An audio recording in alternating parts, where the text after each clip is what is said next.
Promoter Eddie Hearn, here with my man Mill City Boxing. What's going on, Eddie?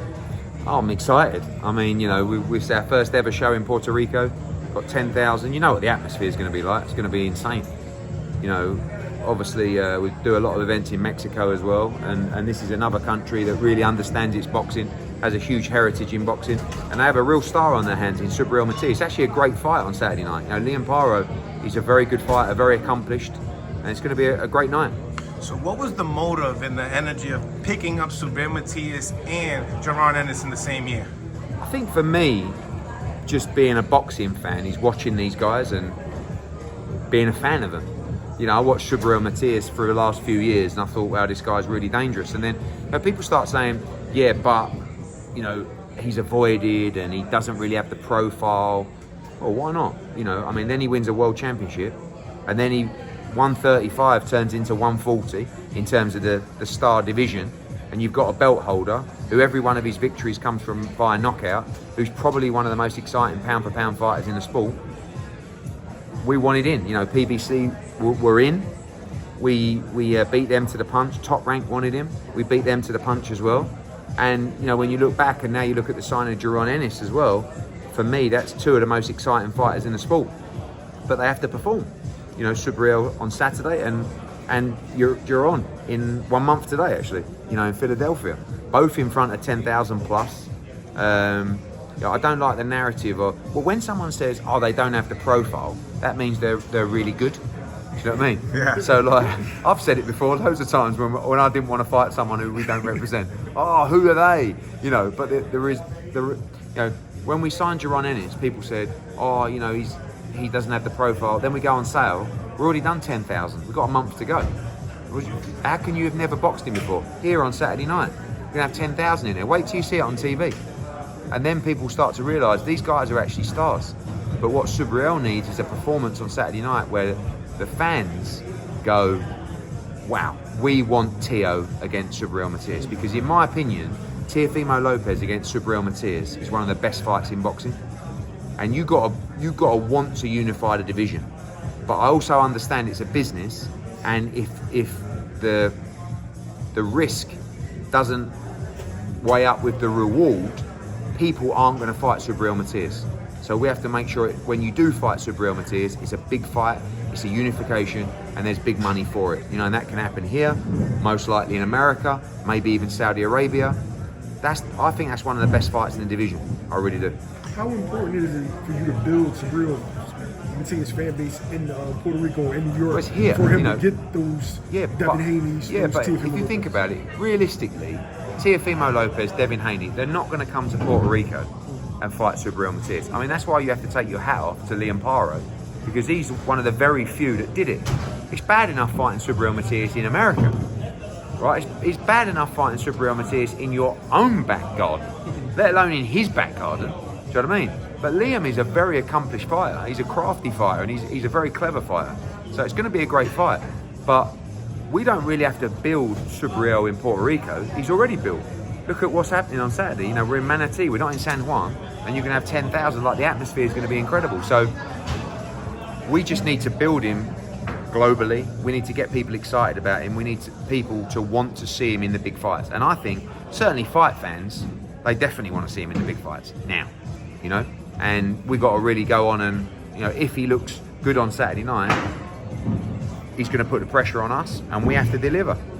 Now that you and Matthew have Subriel back, which of the big names do you think that Subriel will be fighting possibly next? I mean, look, you know, we know what's happening in Saudi Arabia at the moment. Yeah. His Excellency is a huge fight fan. He knows his boxing. Yeah. He'll be watching on Saturday, and I hope he tunes in and says, yes, amen. Him against Tio, him against Devin, him against Tank, him against Catterall, him against, I mean, you know, Richardson Hitchens is a mandatory coming up. That's a good fight in New York or something like that. So, you know, this guy will fight anybody. Yeah. Like, that's the most exciting thing. I love working with fighters that haven't been spoiled. Is that really for you? Yeah, of course. Yeah. Sometimes it's, I'll speak to my agent, speak to my lawyer. Oh, we don't like this fight, we don't like that fight. Subriel just yes. It's possible that he fights for the possible vacant title of Haney? Yeah, if Haney I think decides to no, I vacate? don't think so. I think because once you're champion, you know, it'll go down the rankings. But you know, I spoke to Devin last night. I think he should fight Sandor Mine. You know, I think he should be defending that That's championship. your advice for him? Yeah, it is. You know, he said to me, "What do you think?" And I said, "I think you should fight Sandor Mine. I think it's a tricky fight, but I think you know, you're the champion. Yeah. You know, and you were not lucky because of everything that happened with Ryan, but you could have lost your belt that night. Do you know what I mean? So now you still have it, defend it, and it's a great division. You know, Tank's going to be up at 140 soon.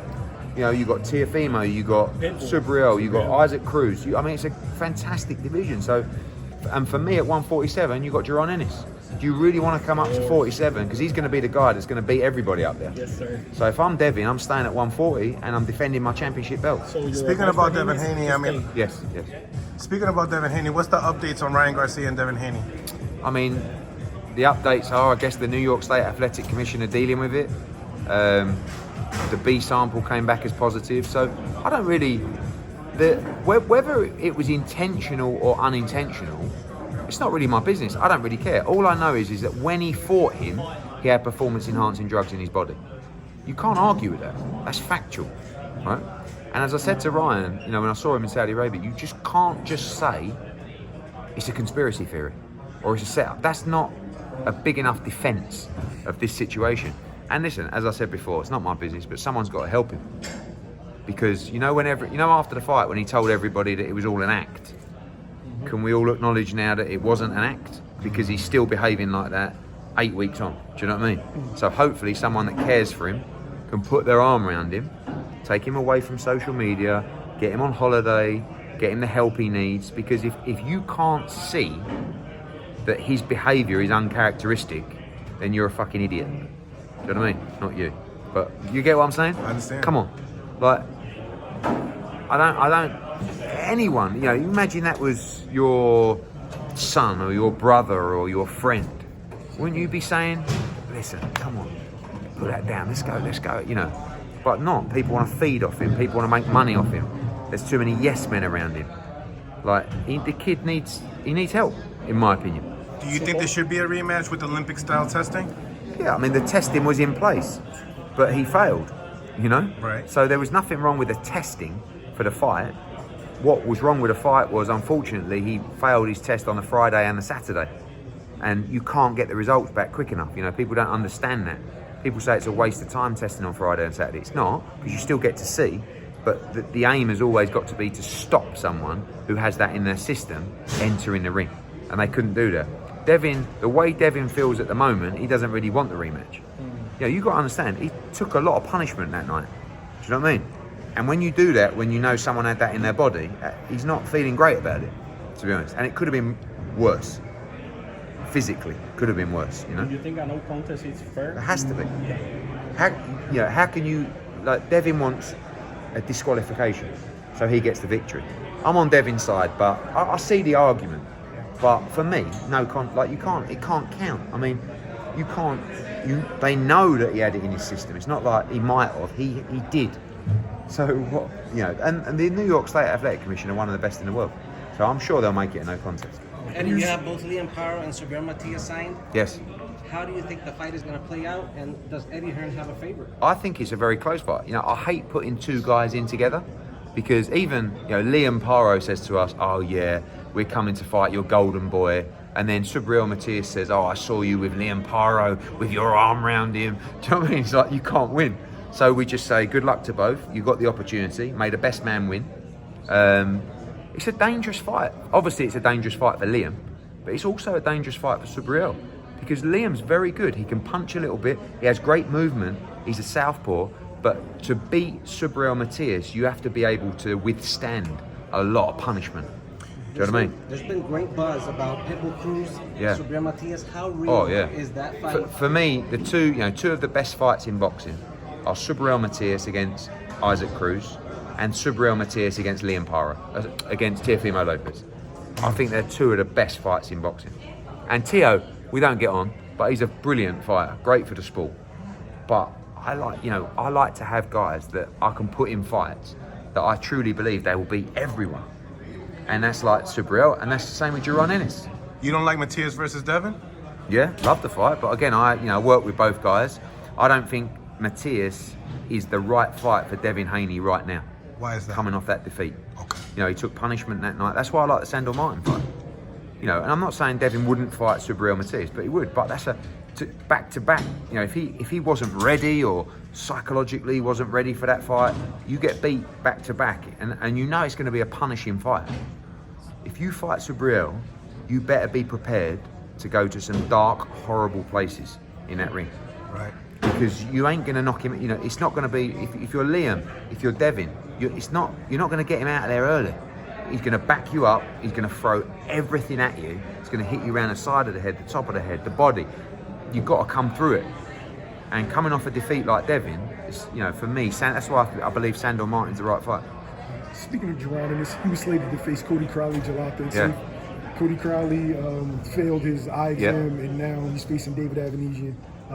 Speak on that. What was that process like? Yeah, it was a shame. You never want a withdrawal, but you know, we're very fortunate that Avanesian was ready, training, and you know, I mean, Cody's a good fighter. Avanesian is, I think it's a tougher fight. Obviously, he has greater credentials than Cody Crowley, but you know, Crowley was undefeated. But the thing is with Avanesian, he's very strong, very game. You saw when he fought Crawford, like he doesn't take any backward steps, and it's a real fight. You know, we've got a huge crowd in Philadelphia, and I was very pleased with the replacement. Who were the other fighters that were in the running for possibly replacing Cody Crowley? Anybody in that top 15. So Shakaram Giasov, who else was in there? The Japanese fighter, Gabriel Valenzuela. But I felt that Avanesian would be the toughest test, and he would come to fight. No interest in Rashidi Ellis, a guy that they were supposed to fight. He's not before. in the rankings. Yeah, not in the IBF rankings, Rashidi Ellis. So we had to pick someone from the top 15. Eddie, we've seen several Puerto Rican signings: William Ortiz, Stephanie Pinheiro, and Kel Rivera. Is Eddie Hearn going to be signing more Puerto Ricans in the future? And where does Eddie Hearn want to take Puerto Rican? Yeah. fighters? So the great thing about Puerto Rican fighters are obviously you can bring them here, but you can bring them to a lot of pockets in New York, in all over America as well, where there's a strong community, particularly in New York and Brooklyn, obviously. So, and we have a lot of Puerto Rican talent now. So guys like Yankel Rivera, who I think is really exciting. You know, if he wins, that's a great fight on Saturday night. I promise you, that'll be a war. If he comes through that, he could go on and fight for a world championship. William Ortiz is young, but he's got a good fight. Stephanie Pinheiro, if she wins, she could fight for a world championship. Obviously, we have Edgar Berlanga. We have other talent as well. So we're well aware, and you guys, you understand boxing. You're passionate about boxing. So that's what we like. So if you're good, if you're exciting, if you're entertaining, then you have a future. And if we do more shows here in Puerto Rico, you've seen in Mexico that we do a lot of shows there. They don't all have to be Subriel Matias. They could be Yankel fighting for a world title. I believe that could do 3,000-4,000 in Puerto Rico. Not every show has to be 10,000, 15,000. But when you have the knowledge that the fans have here, it's quite easy to bring shows here. Subriel stated that Jack Catterall could be a potential fight if he wins this Saturday against Liam Powell. What can you say on that? Yeah, Jack had a great win against Josh Taylor. He could fight August 24th. He might fight Arnold Barboza. We'll have to see. Subriel has a mandatory against Richardson Hitchens, which is a great fight. And that's a fight that could land in Brooklyn, or New York. Plenty of options. But hopefully the guys are going to step up. But listen, he has to beat Liam Powell first. It's not going to be easy. Is How Subriel real fighting again this year? Yes, for sure. Yeah. How real is Edgar Berlanga versus Demetrius Andre in Puerto Rico rumors? Not true. No, not true. I mean, we're at the moment. Edgar is mandatory to Canelo Alvarez, and we think there's a good chance of that fight happening in September. So a lot of Puerto Ricans are looking at, what this match I'm going to do for Subriel Matias. The movement, you picked up Jaron Ennis, you picked up Matias in the same time. The trajectory of the movement of your plan on promoting, obviously Jaron Ennis fighting, Avanesian, but then we have Liam Powell undefeated. Yeah. What's the difference maker when it comes down to these two guys? The common denominator with what we're doing with both of those guys is bringing them home in front of their people. That's the first thing to do. So what I need to do is I need to create a night, an atmosphere, a visual that tells the whole of the world how big a star this person is. So for all the people that says, oh yeah, Subriel Matias, he hasn't got a profile, he doesn't draw a crowd. When you tune in on Saturday and everyone's going fucking crazy with flags everywhere and screaming and shouting, the fan at home, the viewer goes, wow, what is going on here? This guy's a star. When Jaron Ennis walks out of the Wells Fargo Centre to 15,000 people, everyone goes, this is America's next superstar. Do you know what I mean? So that's the first job. Then it's up to those guys to put the performance in that gets everybody's attention. And it gets the fan base, the fight fans, the hardcore, the casual fans calling out fights. Yeah? So everyone starts talking about Jaron Ennis against Terence Crawford. Everyone starts talking about Jaron Ennis against Barros in a unification fight. People start talking about Subriel Matias against Teofimo, against Haney, against Isaac Pitbull Cruz. Do you know what I mean? So I can give them the platform, they've got to put the performance in. But we're on the right path with both. Another big fight with a Puerto Rican involved, Amanda Serrano, Katie Taylor too. Yeah. What can you comment on that big fight, Eddie? Yeah, it was disappointing that it was postponed. You know, obviously with the Mike Tyson fight, that's now looks like it's happening around October, November time. Disappointing for Katie. I think Amanda's talking about maybe fighting in July. It was an amazing fight, the first one, and we're very confident going into the second one. You know, fight that I believe Katie won last time, but very close, and I think this time she'll win better. You said that, you know, you've been looking at Jaron Ennis, trying to sign him for a long time. How long have you been trying to sign Subriel Matias? 2 years, maybe. Yeah.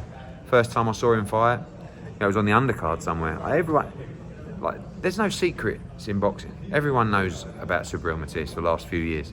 For Jaron, everyone's known about him for 5 or 6, 7 years. Do you know what I mean? So I think, you know, if they get their performances right on Saturday and July 13th, I think we've got 2 of the hottest stars in the sport. Right, guys? Eddie, how do you see the coming of the new promoter, Turkey, and the league that he wants to create? Yeah, there's a lot of conversations. We'll see what happens. You know, I think everybody gets excited by a couple of Twitter rumours, but, you know, he has a big vision for the sport. So bringing everybody together is something that he's keen to do. Not everybody wants to do that. But what we've seen in the last 8 months is a lot of promoters coming together to make great fights. So if there's a way to continue that, we, and I can only speak on my behalf, are happy to have those conversations, but there's a lot of work to do. One more question, Eddie. June 15th, also we have Gervonta Davis Yes. versus Frank Martin, but also it lands on the same day as this fight. As far as, you know, Subriel and dictating numbers and stuff like that, will that be a factor? Yeah, I mean, one is part of your subscription on DAZN, and one is $90, is it, or whatever it is? Yeah. So, yeah, I mean... But a stacked card. Yeah, maybe, but, you know, that's up to the fight fan what they want to spend their money on. You know, I think both cards are great. We announced this first, and then they added June 15 a few weeks later, so there's nothing we can do. Ideally, you never want to clash with any show, but you can watch this as part of your subscription, or you can spend another $90. Over to you. Who was that fight, Eddie? Do you know what? I haven't really seen enough of Frank Martin, to be honest with you. I think Gervonta's very good, very good. But he's gone a bit crazy, isn't he? Do you know what I mean? He's quite entertaining now. Like, he never used to be that entertaining, but I don't know if he's lost the plot a little bit or he's just playing up to the cameras. But he's a very good fighter, and I believe he stops him. Matías believes that you favor Paro in the fight. I know. You can't win. I mean, do you think that I would sign you, bring you home? Do you know what I mean? Come all this way. It's a long way. I was delayed 6 hours in Miami last night. It took me 24 hours to even get here. Go to all the effort to put on the homecoming for you to favour the Australian. You know? I like Liam Paro. He's a very nice young man. But the A side in this fight is Subriel Matias. That is why we are here. But once the bell goes, don't look at me. It's over to you. I hate having 2 fighters in the fight. Hate it. Because I like to stand up. I want Subriel to fight Teofimo. Smash him up. Do you know what I mean? Stand up and go, fucking yeah. You know, that's what I want to do. But I can't do that in this fight, because if I do that, someone says, I saw you on TV. You were clapping him. You were doing this. I've had it so many times. You do an interview after. Yeah, well done. Oh, I knew you wanted them to win. It's like, no, I'll give you the opportunity. It's over to you. Now, my last question. I'm sorry, right? Thank you for your time as well. Now, Bill Haney's been trying to make this fight with Subriel Matias, quote unquote. Talked to Juan Arango. He said that he had a conversation with Juan, and Juan had to hang up the phone 2 times. Can you make that fight happen? Yeah, I don't think Devin is looking at fighting Subriel Matias right now. You know, but listen, there's a lot of hype around Subriel Matias, right? On Saturday, he could lose, or he could win unconvincingly. And sometimes if you win unconvincingly, then people actually want to fight you. Or he could look unbelievable and dangerous, and then no one will want to fight him. So let's see what happens on Saturday night. All right, guys? No worries. Sure.